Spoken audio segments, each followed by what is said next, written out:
coming along. Our main event press conference will follow on from here. But as you can see, we've got some of the very talented young fighters in the country fighting on what stacks up to be an excellent undercard. Ryan Walsh is defending his British featherweight title against Belfast's Marco McCullough.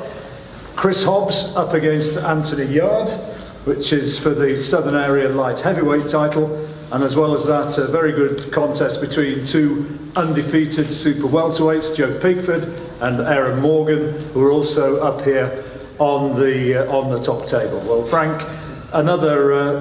we've been getting a lot of credit for the fights, the builds that you've put together so far for BT since the new contract began, and it's all stacking up to be a very good one once more, and tickets have gone very well. They have. It's we've got a fantastic main event which we'll be dealing with after this press conference, but it's a fantastic undercard. Ryan and Marco for the British featherweight title. It's a competitive fight. Marco's a WBO Intercontinental Champion, so he's world ranked, and Ryan obviously is the British champion, and he's the same. So the winner of this is going to move up the rankings, and they'll be fighting for more than a British title in the future. So I think it's a great competitive fight. And then we've got the Southern Area title fight. Chris Hobbs, the champion from Southampton. Anthony Yarde doing his first 10-rounder, who's to my left. Anthony's been causing a lot of shock waves, and certainly his punches carry a lot of shock. This is his first 10-rounder. We're going to see, can he do the distance? What's his chin like? All those questions that need to be answered, like you get with a lot of good prospects. They're there all to be answered. We know he's a fantastic banger. We know he's in tip-top condition, and I think again this is going to be a good fight.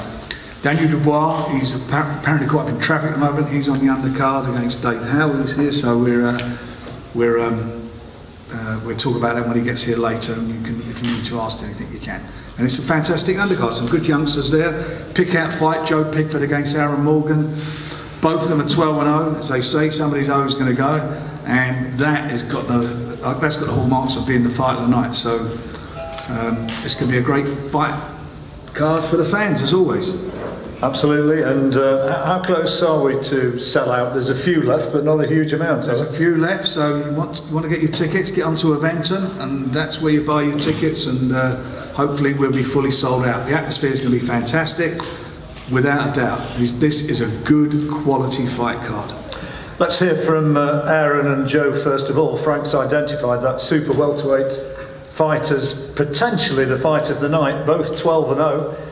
Aaron, first of all, what's your thoughts on this one then? I mean, on paper, it's a fantastic matchup on paper. Both of us 12-0. Doesn't really get any more evenly matched than that. I think it's going to be a good fight. I think it's going to be a good fight. These are the kind of fights I'm in boxing for. It's going to be a great contest, and I'm really looking forward to it. You've seen the way Joe fights. It's fair to say he never fights in a dull one, does he? No, he's never in a dull one. I'm never in a dull one, so it shouldn't be a dull one this Saturday. It should be a very good contest. What about? I mean, both of you can punch. He's a bit of a banger. You can punch as well. Chances are that this is going to be explosive, isn't it? Chances are it's going to be explosive. He can punch. I can punch. You need more than punching to get the job done. I believe I've got all the tools to get the job done. I'm really looking forward to for the fight. Well, that's Aaron's take on it. Joe, I've said that it's never a dull one when you're in there. What about your thoughts on this guy? What sort of a fight can we anticipate? No, I don't expect it to be a dull fight. Obviously, we've both got a lot of knockouts between us. I expect we both come fully prepared, and we're both ready for 8 tough rounds, which I know I am, and I'm sure Aaron is. I just don't know whether he's ready for 8 tough rounds with me. I'm excited to fight, and I can't wait to get out there Saturday night.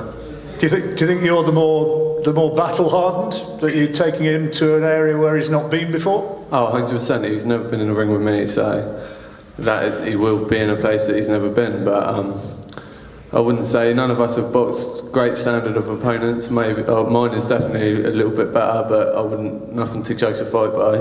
But yeah, we'll see Saturday. This is all just talk at the moment, so I can't wait to get in the ring and let the punches go. Are you anticipating the hardest fight of your career?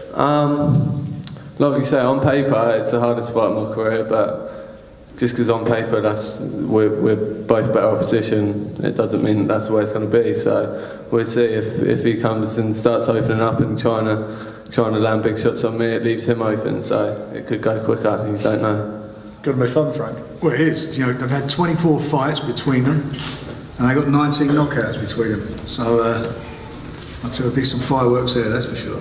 I've not seen the running order yet, but I think that wouldn't be a bad show opener for the BT broadcast, which is going to be starting, I think, at 7 o'clock. Is it? Yeah, on 7 o'clock. Saturday. It's on BT and obviously on Box Nation. So safer. Right. Well, Frank's kind of waxed lyrical, and I guess I have as well, about the punch power of Anthony Yarde, who so far has done absolutely everything that's been asked of him. And the vast majority of his fights have been over in the first couple of rounds. Here against Chris, who's alongside me, Chris Hobbs, who's the Southern Area Champion. First title fight of Anthony's career. Chris, what do you reckon? What do you think of him, what you've seen so far? He's doing everything right so far. He's very powerful, we can see that. That's all we've seen at the moment. He's quite patient so far. He looks good, but he's not fought anyone at the moment, so he's unproven in my eyes. So we're going to go out there, box our game. I'm not intimidated by his power. You know, I've been with big hitters before. Did it as an amateur. I've boxed at many weights, so I've done it at super heavyweight as an amateur, so I can do it. I'm not worried about his power. So if he's only bringing the power, I mean, it's going to be my fight. What we've not seen of Anthony, and I say this with the utmost of respect, is how well he takes a shot, because nobody really has landed anything big on him yet. No, he's looked good, hasn't he? So he hasn't had a chance to. No one's really hit him, but no one's been throwing back at him. Everyone's gone in there with he's got that aura of people are scared of him, where I'm not scared of him. So I will be there. I'll be willing to trade. I'll be willing to box. I'll be willing to do whatever to get that win. So I'm not going in there to run away, get paid and go home. I'm there to keep my belt and then move on to something like the British title. Willing to trade, does that play into his hands? We'll see. We'll see. We've got many plans, many different ways we can do this. We just take it as it comes, you know. We'll adapt as it comes along. Anthony, do you think that a fair number of your opponents have been afraid of you, because you've got this amazing punch record, 9 stoppages, and I think they've all come in the first 2 rounds, haven't they? Well, first thing I want to do is thank everyone for coming, all the media. Thank you to Frank Warren Promotions, Mayoral Promotions, for putting on the show. Have people been scared of me? Some opponents have. I'll openly admit that. Do I think it's going to be any different on Saturday? We have to tune into BT Sports and Box Nation to see. This is a game of boxing, and it's a long career. You get different opponents put in front of you. You get tough opponents, you get rugged opponents, you get sluggers, you get boxers. Me and Tunde, we prepare for every style you can think of. So the time for me to showcase the skills, I'm not ever looking to take a punch. That's not what boxing is about. Can I take a punch? Yes. I've taken punches before, but it's not about getting hit. I want to keep my face looking pretty. I want to keep my faculties, everything in shock, that everything good. So I'm not looking to get hit, and I'm looking to, if an opportunity presents itself and I can knock out my opponent, it's going to happen. How much more of you as a boxer have we yet to see? Because, you know, I mean, you've looked sensational so far, but how much more do you think we've not seen? Well, thank you.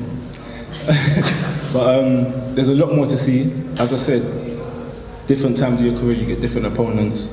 They bring out the best in you, or sometimes they make you look good. Sometimes you get bad opponents and make you look bad. So it all depends on the night. As I said before, tune in to BT Sports, Box Nation. It's going to be a fantastic show. We've got, from it gets televised, or even before that as well, the whole show is great.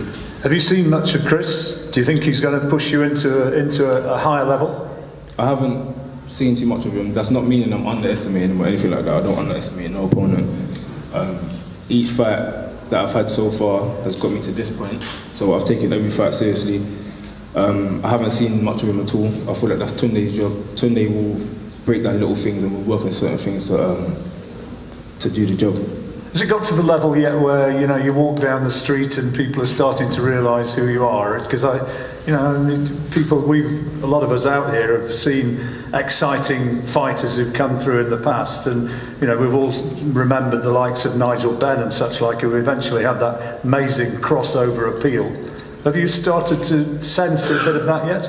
Yeah, it comes, you know, with television, media, and people coming to watch you fight. You gain supporters and fans. So even when I was coming at the train station, 2 young boys came over and asked for a picture. So it's good for building profile. But at this point, I'm not even focused on that. That's for me to enjoy it after the fight. Right now, it's business. And what's your thoughts on this fight, Frank, as for one to look forward to? Well, I think Anthony's a bit of a phenomenon.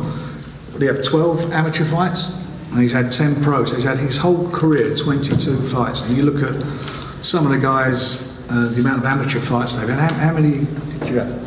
36. He's had 36 fights. So he's had, you know, and you look at most guys who turn professional, they've had 40, 50, 60, 70 fights. That's all he's had. He's a phenomenal puncher. I mean, in each hand there's a couple of bazookas there ready to go off.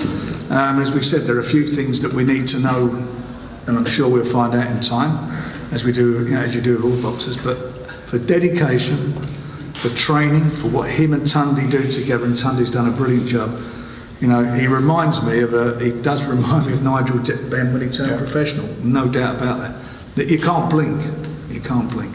But Chris is, you know, he's got there the hard way, and Chris is, you know, he's a competent professional. He wouldn't have took the fight if he didn't think he could win it.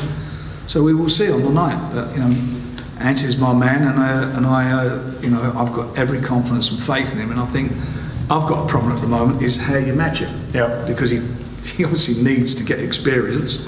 As I said, he's only had 22 fights in all.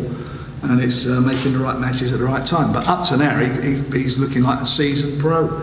Great hand speed, fast hands, devastating puncher, and he's exciting. How do you feel, Anthony, about being sort of mentioned in the same breath by the guy who was alongside Nigel Benn for so long in his career? How does it feel to be mentioned in the same breath as one of our great fighters of the past? Well, it's definitely refreshing. It's a big compliment as well, because I believe anyone that's gone on to do as big things as Nigel Benn did, it's a big compliment to me.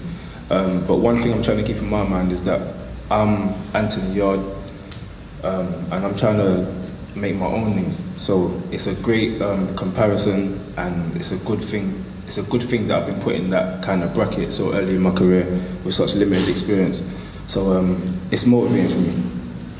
In the meantime, you're going to try and prove that it's just a bit too much hype. Yeah, just come here to burst some bubbles, you know. What he's got, you know, from day one he's had all this exposure, he's had all the, you know, all the sponsors, everything just given to him.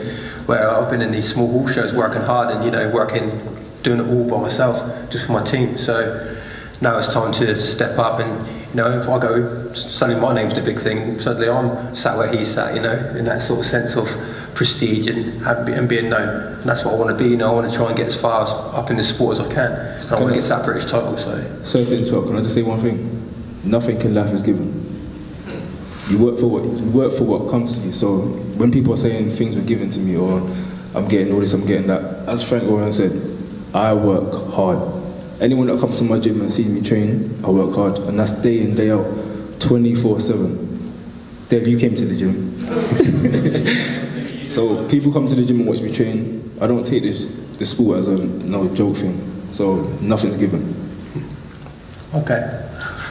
We will see, and that's one of the real fights that we're looking forward to. And the other two guys who are up here on the top table, British featherweight title fight between Ryan Walsh, who's obviously been working with Liam, who's going to be fighting for the IBF world title, up against a very tough guy who we've seen many times from Belfast, Marco McCulloch, WBO Intercontinental Champion. And Frank, this is a one where both of them can move on a level, clearly, if they were to win. I mean, last week we saw Josh Warrington in action. I guess quite obviously that the winner of this would be potentially moving on to that sort of level. Well, they would. There's no doubt about it. Maybe even fighting. You know, there's a big fight there to be made. We will see. Let's see how the fight pans out. But it is on paper. It's a good quality fight. You know, Ryan. He doesn't. He don't come to lose, does he? I mean, you know, he gives everything when he gets in the ring. He's a very solid professional. I thought he was very unlucky in Denmark when he lost there. He should have won that fight. Yeah. But he's a quality operator, and you know, this fight, being the main support bout on the card, gives him an opportunity to get himself into a great position and take Marco's intercontinental title. People say about, you know, his intercontinental titles, well, what are they? I'll tell you what they are. They get you into the top 10. They give you 12-round fights. They give you experience. Marco's got that. He's won that. He's not coming over here to make up the numbers. He's coming to fight. So the winner of this could actually wind up in the ring opposite Josh Warrington. There's no doubt about that. And Marco's a tough guy, isn't he? I mean, we've seen that repeatedly. We've seen him, yeah. He's tough. So's Ryan. So is it going to be the old, was it irresistible force against the immovable object? We'll see on the night. But it's, I'm looking forward to it. Well, these are good undercard fights, good quality fights, like we've had in the last month on BT and Bucks Nation. Marco, biggest fight that you've had for a long time. Is this the biggest of your career, would you say? Definitely one of them. Myself through 10 weeks of pure hell in training camp because I'm expecting the best Ryan Wallace. You know, this is his last defence to keep the title. He's going to be training with his brother for the world title, so I'm expecting the best Ryan Wallace. You're going to get it, Marco. Sorry if that was a bit loud. I can promise you that. You're going to get the best Ryan Walsh. That's put myself through so much hell expecting this, and I can't wait for it. I think at a huge stage they're going to jail, and it's going to be a real exciting fight. What about when you hear Frank mention about the possibility of going on to have a big contest, maybe against the likes of Josh Warrington or somebody similar? This is all great. This is all why I box and what I'm here for. I want to be in big fights like this, but I don't really look past anyone. I've got Ryan on Saturday, and that's what I'm focused on. You've obviously had a lot of chance to watch Ryan. How do you beat him? We'll see it Saturday night, hopefully. But I'm expecting, and I think it's going to be one of our best fights on the night. I think our stage is going to jail, and it's going to be great. Ryan, you've been working with Liam for this one. You must be ready, to put it mildly. I've been working with Liam all my life. I've never been more ready. He's never been more ready. To think it was just for this fight would be crazy. I've been working with him my whole life. I need to go back to a point that Frank just made there so everyone in this room can be clear about something. Josh Warrington is a big fight. Why? Well, because it's 10,000 people. I'm the British champion because Josh Warrington didn't want to fight me. So everyone on the table, if you didn't know that, and everyone on Saturday, if you didn't know that, that's the truth. I was his mandatory and then he disappeared. So if it is a big fight, well, why? Because I'm going to his backyard? No. That needs to be stated here now. I would fight anyone at 9 stone. That's been the case for how many years? Everyone knows that. Everyone knows there's a little bit of void. If you don't know it, I'm telling you now. I thank Marco for getting himself in his best shape in 10 weeks.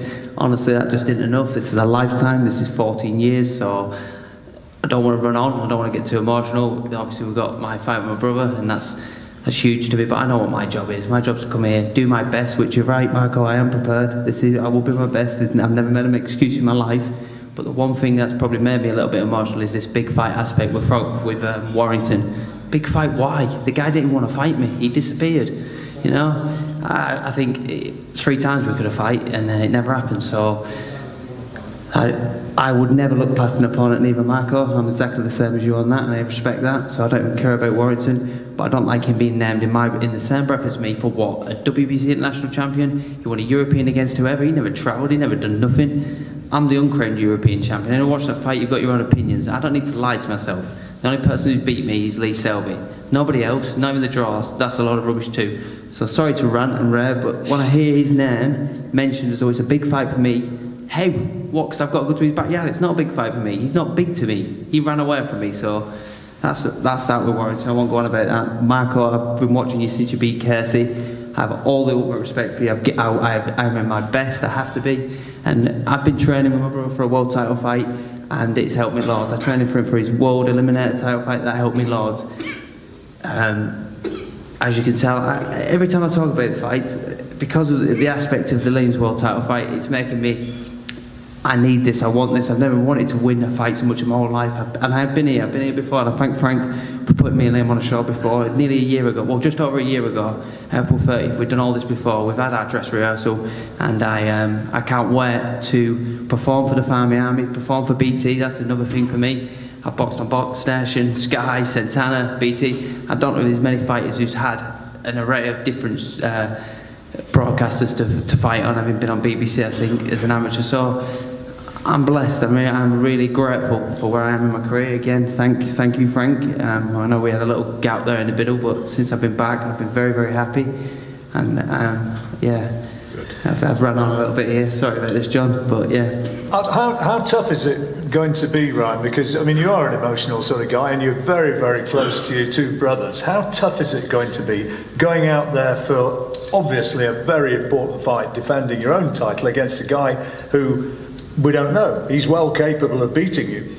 That is not an impossibility, but how difficult is it going to be to get out there and have that sort of fight, knowing that your brother's got his world title fight, the biggest fight of his life, coming up straight after?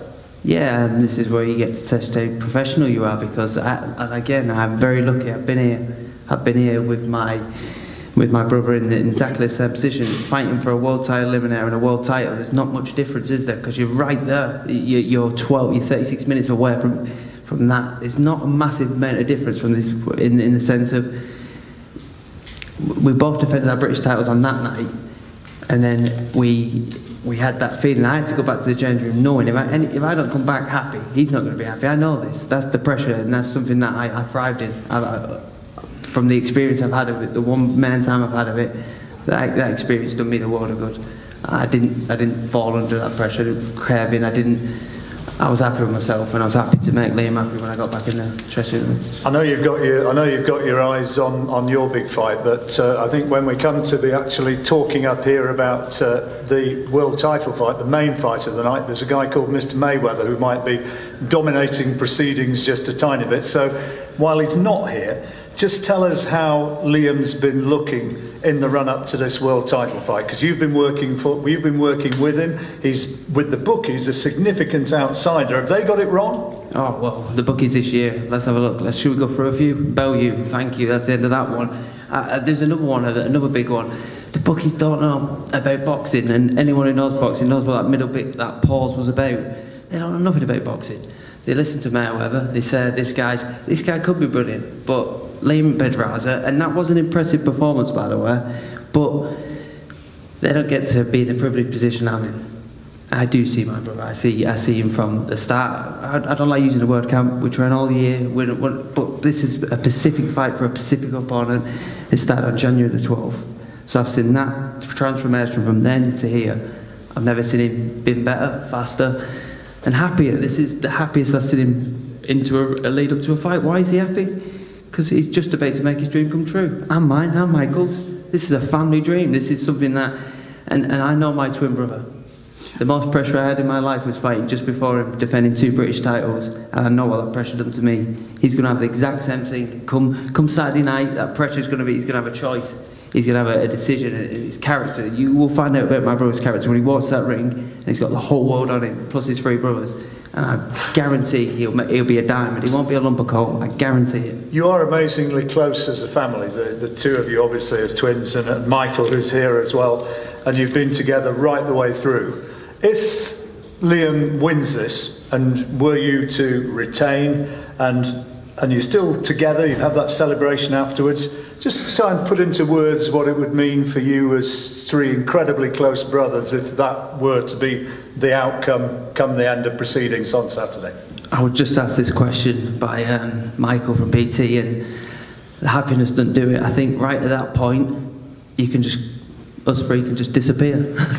We were done. You know, this is it's a dream. That's a lifetime dream. It's not even real yet, so after it, but I think at that point you can just close the chapter. I'm happy. I can only go off previous experiences were when Liam won his British title. Undoubtedly, it's the happiest single moment in my life. Undoubtedly, and Michael will tell you the same. It's just, I don't know, it's just one of the things. So a world title, yeah, I'm happy, you just finish me. I'll be done, I'm happy, I'll go out on that. And all the Farmy Army's going to be there again? Yes, my brother Michael and Graham and my friend Jim, who the Farmy Army founder, by the way, have done £60,000 worth of tickets, and there's still more, no doubt, so that's as impressive it comes. I think since me and Liam have been fighting together, and hopefully in the future we'll get me, Liam and Michael together, it's really rolling. The BT Boxing Nation aspect's helping loads, and tickets are very easy for nights like this, and they were for the double British title, to be fair. Marco, does that atmosphere that you're going to be walking out into, does that worry you at all? Because you know what to expect. I've done it before. It was on the Craig Framptons were undercard as well, so I'm used to it, to be honest. I don't mind, don't let bother me. It takes very little to annoy me, and I'm just easy going. And you're here to spoil the party, I guess. Of course, this is what I want. Everyone wants a hands on their British title, and he's a champion, and you want to fight the best. He's the best. Last word, Frank. Another good fight on, very good fight on what you've rightly said is another very high quality undercard. It is. They're good competitive fights, and as always, the winners are going to be the fans, because the fans that count. They're the people who count in boxing. They're the one who pays everybody's wages. That's who count, and we're delivering, I believe, from another fantastic, even money fight. Absolutely. On the night, so we'll look forward.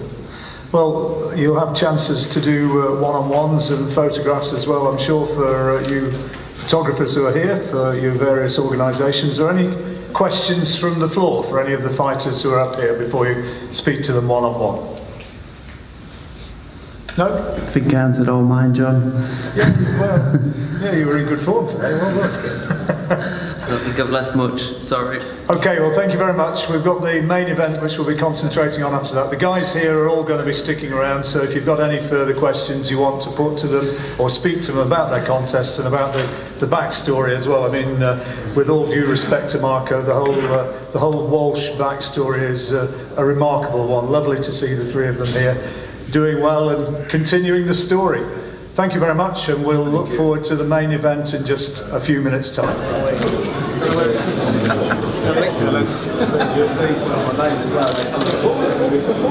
Facing each other as well, please. Face up.